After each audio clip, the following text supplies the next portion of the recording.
reste un mystère. La vie de chacun de nous est un mystère.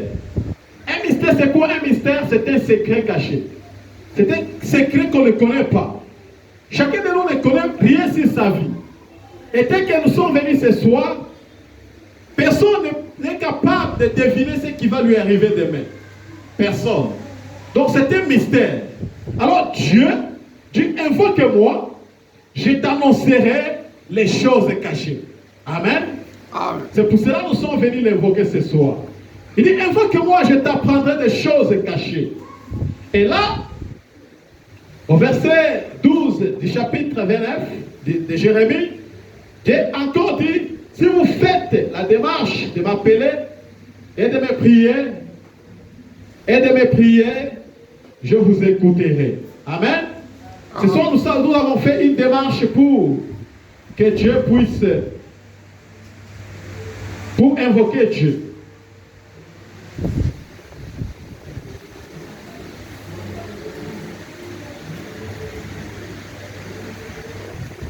Et il est là pour nous exaucer. Et Luc chapitre 18, là, Jésus parle des paraboles. C'est des paraboles, moi je les considère comme les secrets ou les deux secrets de l'exaucement de la prière. Ces deux secrets, c'est quoi? Quels sont ces deux secrets de l'exaucement de la prière? Ou quels sont ces deux clés de l'exaucement de la prière? C'est l'insistance et l'humilité. Jésus a donné deux paraboles successives. Une parabole parle de l'insistance et l'autre parle de l'humilité. Et dans la version semaine, ici dans la version Louis II, il est parlé d'un juge. Évidemment, même dans semaine, il y avait un juge dans une ville. Et ce juge-là, il n'avait égard à personne. Il ne craignait même pas Dieu. Il ne s'intéressait à personne. Donc il avait pitié de personne. Mais il était quand même juge. Et dans la même ville, il y avait une veuve qui cherchait gain de cause, qui cherchait la justice. Mais cette femme partait toujours auprès de ces juges-là, demandant la justice. Les juges ne faisaient pas égard à lui, ne faisaient pas attention à cette femme. Mais cette femme ne faisait que continuer. Jusqu'à ce que ce juge a dit, mais comme cette femme me dérange beaucoup, bien que moi aussi je ne m'intéresse pas aux gens, laissez-moi l'aider à la faire justice. Et il a fini par donner justice, gain de cause à cette veuve. Et Jésus dit, pourquoi ce juge avait fait ça? C'est parce que la femme avait beaucoup insisté. C'est la même chose avec notre Dieu. Si nous n'insistons pas dans notre prière, Dieu ne va pas nous répondre. Alors c'est quoi prier avec insistance? L'insistance dans la prière ne sert pas à informer. Peut-être nous pensons qu'insister dans la prière, c'est du fait d'informer Dieu. L'insistance dans la prière ne veut pas dire convaincre Dieu ou chercher à le convaincre. Mais elle sert à alimenter en nous les désirs et l'attente. Amen. C'est-à-dire, c'est quoi prier avec insistance? C'est alimenter chaque jour les désirs et l'attente. Et l'attente produit la foi. Et la Bible dit, la foi est une ferme assurance des choses qu'on espère. Frère Branham définit ça comme une subsistance. Une chose qui est réelle. Frère Branham dit que la foi n'est pas quelque chose qui est imaginaire. Non, c'est quelque chose qui est réel. Il dit que la foi parfaite, c'est quelque chose qui est réel. Comme vous pouvez voir que votre chemise est réelle, c'est ainsi que la foi aussi est réelle. C'est une substance. Si vous arrivez à comprendre que la foi est réelle, là Dieu va vous répondre. Donc prier avec insistance, ce n'est pas le fait de chercher à convaincre Dieu dans la prière, non. Tu n'es pas là pour chercher à convaincre Dieu, parce que Dieu te connaît mieux. Dieu connaît tes problèmes. Dieu connaît comment même quand est-ce que ton problème a commencé. Il connaît. Il connaît tes difficultés. Tu n'as rien à l'apprendre sur ta vie. Il connaît bien ta vie. Tu n'as rien à l'informer. Que non, écoute Seigneur, les gens parlent à mal de moi, écoute, il connaît. Non, on va outrager, ceci, cela. Non, il connaît. Tu n'as pas à l'informer. Lui, il connaît. Tout ce que tu as besoin ce soir, c'est prier avec insistance. L'insistance est une clé pour l'exaucement de la prière. Donc tu dois alimenter ces désirs-là chaque jour. Tu as un problème, alimente toujours ces désirs-là de prier. Alimente toujours cette attente-là de quelque chose. C'est ce que faisait Abraham, c'est ce que faisaient tous les autres. Et vous verrez dans Hébreux 11, c'est écrit que Moïse, par la foi, il a refusé d'être appelé fils de la fille de Pharaon. Et pourtant, il avait toutes les faveurs. Il avait beaucoup d'opportunités. Il n'avait rien. Il a opté seulement d'aller servir Dieu pendant qu'il n'avait aucune évidence. Mais il avait une substance. Il avait la foi. Il avait quelque chose qui était réel en lui. Qui lui disait que non, ça ce n'est rien. Tout ce que tu vois, c'est éphémère. C'est passager. C'est pour cela qu'il a crié. Et il est devenu ce qu'il était devenu. C'est pas la foi. Toi aussi, c'est pas la foi que tu peux amener les invisibles au visible. C'est pas la foi que tu peux amener un projet longtemps planifié et qui devient réel. C'est pas la foi que tu peux partir d'un point A à un point B. C'est pas la foi que tu peux changer tout. C'est pas la foi que tu peux changer l'atmosphère de ta maison, l'atmosphère de ta vie. C'est pas la foi. C'est pas la foi. Et prier avec insistance. Et la deuxième parabole, Jésus parle il parle à partir de verset 9 jusqu'à 14. Là où il prend deux types de personnes. Le publicain et le pharisien. Les pharisiens, ce sont ce type de gens qui pensaient qu'eux étaient justes, les autres n'étaient pas justes. Ils pensaient que les autres étaient des pécheurs, il n'y a qu'eux qui étaient saints. C'est le type de gens que nous avons dans les messages, qui pensent que les autres ne sont pas saints, les autres ne connaissent pas la parole de Dieu, les autres ne connaissent pas la Bible, les autres n'ont pas le Saint-Esprit, les autres n'ont pas la puissance de Dieu. C'est comme ça que les pharisiens aussi se considéraient. Et Jésus, en donnant cette parabole, il dit, un pharisien partit au temple avec un publicain pour prier. Mais quand un pharisien a commencé à prier, il a commencé à se vanter. Il dit, je te loue Seigneur. Oh Dieu, je te rends grâce de ce que je ne suis pas comme les restes des hommes qui sont ravisseurs, injustes, adultères ou même comme ces publicains. Je jeûne 2 fois par jour, par semaine.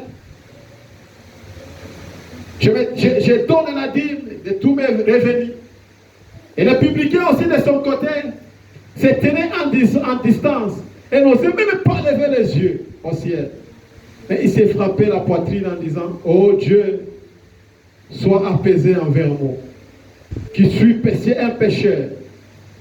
Jésus dit, je vous l'ai dit, celui-ci descendit dans sa maison justifié plutôt que l'autre. Car quiconque s'élève sera abaissé. Et celui qui s'abaisse sera élevé. Amen. Amen. Les Philistins, pendant qu'ils priaient, les pharisiens, pendant qu'ils priaient, qui nous montraient ses réalisations. Non, je prie 2 fois par semaine. Je suis saint, je ne suis pas comme les autres qui sont injustes. Dieu n'a pas exaucé sa prière. Et Jésus dit que entre ces 2 personnes, le publicain est rentré dans sa maison justifié. Mais l'autre n'était pas justifié. Pourquoi? Parce que lui, il pensait qu'en disant ça à Dieu, c'est alors que Dieu il va épater Dieu, c'est alors qu'il va convaincre Dieu que lui est saint. Non. Ce soir, tu n'es pas venu convaincre Dieu. Tu n'as rien à le convaincre. C'est quoi l'humilité dans la prière? L'humilité dans la prière consiste à laisser la place à Dieu pour qu'il accomplisse son œuvre dans notre vie. Amen. On a toujours tendance à dicter Dieu. Ce soir, tu n'es pas venu dicter Dieu. Si tu as cette tendance-là de dicter Dieu, ta prière est mal placée. Tu n'es pas venu pour imposer Dieu quelque chose, non. C'est l'erreur qu'Israël avait fait d'imposer Dieu, de dicter Dieu. Donne-nous un roi. Nous voulons un roi. Non, tu n'es pas venu là pour dicter Dieu quelque chose. On a tendance de dicter Dieu ce qu'il faut faire. Et nous persistons en les harcelant pour qu'il fasse la chose demandée exactement comme nous le voulons ou comme nous la voulons. Donc Dieu, donne-moi la maison. Oh, Dieu a sa propre volonté. C'est pour cela parfois, tu pries cette chose à Dieu, mais Dieu te donne une autre chose. Pourquoi il t'a donné une autre chose que tu n'as pas demandé? Il t'a donné selon sa volonté. Il ne t'a pas donné selon tes dictons. Selon peut-être ta dictée, non. Il t'a donné selon sa propre volonté. Il t'a donné, il t'a exaucé selon sa miséricorde. Ce dont tu as besoin ce soir, ce n'est pas de dicter Dieu. Quand tu commences à dicter Dieu, là tu n'es pas humble. Là tu n'es pas dans l'humilité. Tu présentes ton problème à Dieu et tu t'attends, tu alimentes un désir en toi et tu laisses Dieu lui-même agir. C'est ce que tu dois faire ce soir. Tu dois prier avec force. Parce que ta prière peut mobiliser les secours de Dieu. Ta prière ce soir peut mobiliser les secours de Dieu. Ta prière ce soir peut mobiliser l'aide de Dieu. Ta prière ce soir peut mobiliser la guérison de Dieu. Ta prière ce soir peut mobiliser la puissance de Dieu. C'est ça, prier avec force. Quand quelqu'un prie avec force, il est capable de mobiliser les secours de Dieu. Quand quelqu'un prie avec la foi, il est capable de secouer les trônes de Dieu. Quand quelqu'un prie avec assurance, il est capable de toucher les trônes de Dieu. C'est ce que tu dois faire ce soir. Tu n'es pas venu comme un fugitif ou juste un participant, pour plaire à une personne. Non, tu es venu pour prier. Mets-toi dans ta tête que ce soir ne rentre pas tel que tu étais venu. Tu n'es pas venu comme d'habitude, comme à la coutume. Mais aujourd'hui, que cette soirée soit spéciale pour toi. Que tu puisses obtenir quelque chose, c'est tout ce que tu n'as jamais obtenu. Amen. Frère Branham dit, dans la foi parfaite, il dit ici, il dit, voyez-vous, si vous avez la foi parfaite, vous regarderiez directement à Dieu. Vous croiriez et vous vous en irez. Vous n'auriez pas besoin de venir dans une ligne de prière. Vous n'auriez pas besoin de ces choses parce que votre foi l'a déjà fait. Vous voyez? À quoi servirait-il que je dise je dois mettre une chemise, je porte une chemise? Vous voyez? Et si vous avez une foi parfaite, vous n'avez même pas besoin d'aller dans une ligne de prière. Donc priez pour moi. Vous n'avez même pas besoin. Plus tard, quelque part, il dit que si aujourd'hui les gens plairent, c'est parce qu'il manque la foi parfaite. Quand tu as une foi parfaite, tu n'as même pas besoin de plairer. Parce que tu sais que la guérison que tu cherches, elle est en toi. Tout ce que tu cherches est en toi. Amen. Tout ce que nous cherchons est en nous. La puissance que tu cherches est en toi. La bénédiction que tu cherches, Dieu les a mis en toi. Tout ce que tu cherches est en toi. Regardez à la croix. Pendant que Jésus avait soif, il cherchait l'eau à boire. On ne l'a pas donné l'eau, on l'a amené de vinaigre. Mais plus tard, lorsqu'on a percé les côtes, l'eau est sortie encore de son corps. Pendant qu'il avait besoin de l'eau, mais l'eau était en lui. Tout ce que nous cherchons est en nous. Tout ce que tu cherches est en toi. Tu as besoin juste d'une foi parfaite pour obtenir ça. Tu n'as pas besoin d'aller dire quoi que ce soit, mais tu as besoin d'une foi parfaite. Quel est le rôle de l'humilité dans notre prière? L'humilité reconnaît non seulement notre besoin à Dieu, de Dieu, mais aussi notre besoin des autres. Amen. Quelqu'un qui est humble, il a aussi besoin des autres. Quand tu penses que non, toi, tu es suffisant, tu ne peux pas dépendre des autres. Non, là, il y a quelque chose qui ne marche pas. Quelqu'un parle, qu'il parte. D'ailleurs, qu'est-ce qu'il a déjà fait dans ma vie? D'ailleurs, je me sens bien seul. Non, non, tu ne peux pas dire ça. Quelqu'un qui est humble, le rôle de l'humilité fait aussi que nous puissions dépendre des autres. Nous puissions avoir besoin des autres. Parce que ta bénédiction peut provenir de quelqu'un d'autre. Nous nous soumettons à la communion, à la prière, au travail, avec d'autres croyants qui peuvent penser différemment de nous. Amen. Pendant que tu es là, peut-être tu ne sais pas qu'il y a quelqu'un qui prie pour toi quelque part.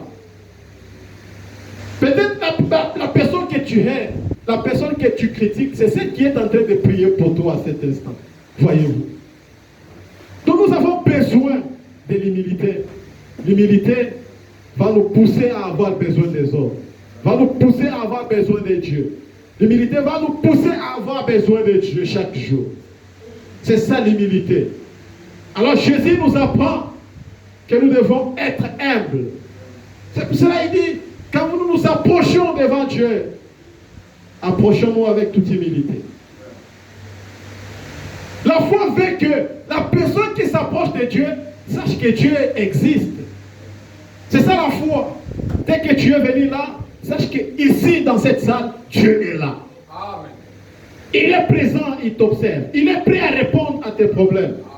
Il est prêt à répondre à tes soucis. Dès que tu es venu ce soir, n'ayez pas quelque chose d'imaginaire. Tu es une personne que Dieu va utiliser ce soir. Frère Branham dit dans la même prédication, la foi parfaite, il dit que Dieu n'utilise pas des machines. Dieu n'utilise pas des organisations. Mais Dieu utilise des hommes. Il utilise des individus. Ces hommes-là dont Dieu utilise, c'est toi et moi. C'est toi et moi. Amen. Quand il dit dans Marc 11 que si tu as la foi, tu peux déplacer cette montagne.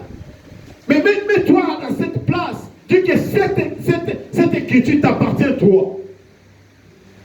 Que si je crois, je suis capable de déplacer la montagne. Par la foi.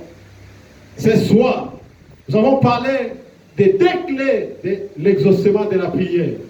L'insistance et l'humilité. Ce sont les deux clés ou les deux secrets pour l'exaucement d'une prière. Tu veux que ta prière soit exaucée ce soir, prie avec insistance. Tu veux que ta prière puisse être exaucée, et l'humilité.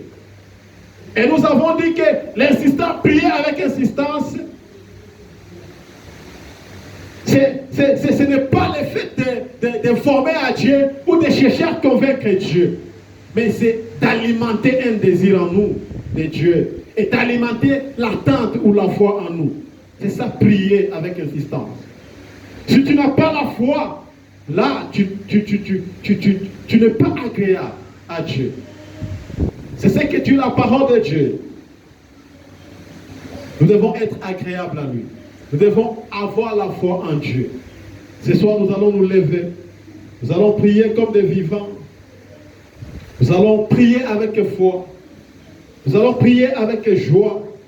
Nous allons prier avec humilité. Nous allons prier avec insistance. Et Dieu va répondre à nos prières. Je ne sais pas ce qui te dérange. Je ne connais pas ta difficulté. Tu n'es pas là pour dicter Dieu, non. Tu n'es pas là pour chercher à les convaincre, non. Parce qu'il connaît bien ta vie. Il te connaît bien. Il connaît même tout ce que tu médites dans ton cœur. Il connaît ça. Il connaît. Tu n'es pas là pour les convaincre. Ce que tu as besoin, c'est juste l'humilité. Et accepter d'abord ce que tu es. Reconnais ton état. Fais d'abord l'examen de conscience. Qui es-tu devant Dieu? Revois d'abord ta marche. Et regarde là où tu as failli et reviens. Et Dieu va t'exaucer. Amen. Yesu nekona boli. Mingi ngai mingi. Yo fela kingai. Wete ngai nazwa bomo. Yema hallelujah. Nalingi kolo. Ngai nalingi kolo Yesu. Hallelujah na Yesu. Oh, nalingi kolo Yesu. Hallelujah na Yesu. Yemba hallelujah.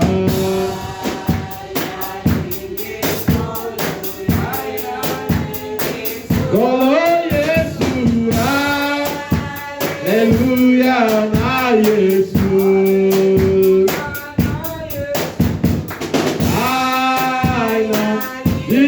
Kolo Yesu. Alléluia. Si tu peux lever ta voix maintenant pour prier.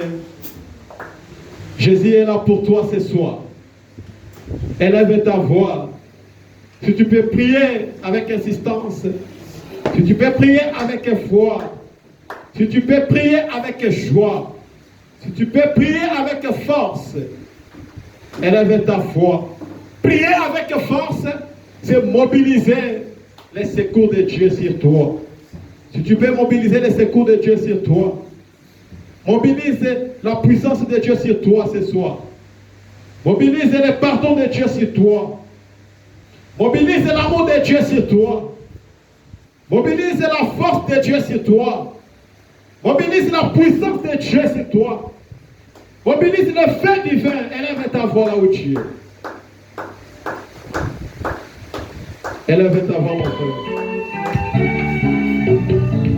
Bien-aimés dans le Seigneur, qui que vous soyez, où que vous soyez, pourquoi ne pas de ensemble avec la voix de Zoé. Élève ta voix. Je dois dire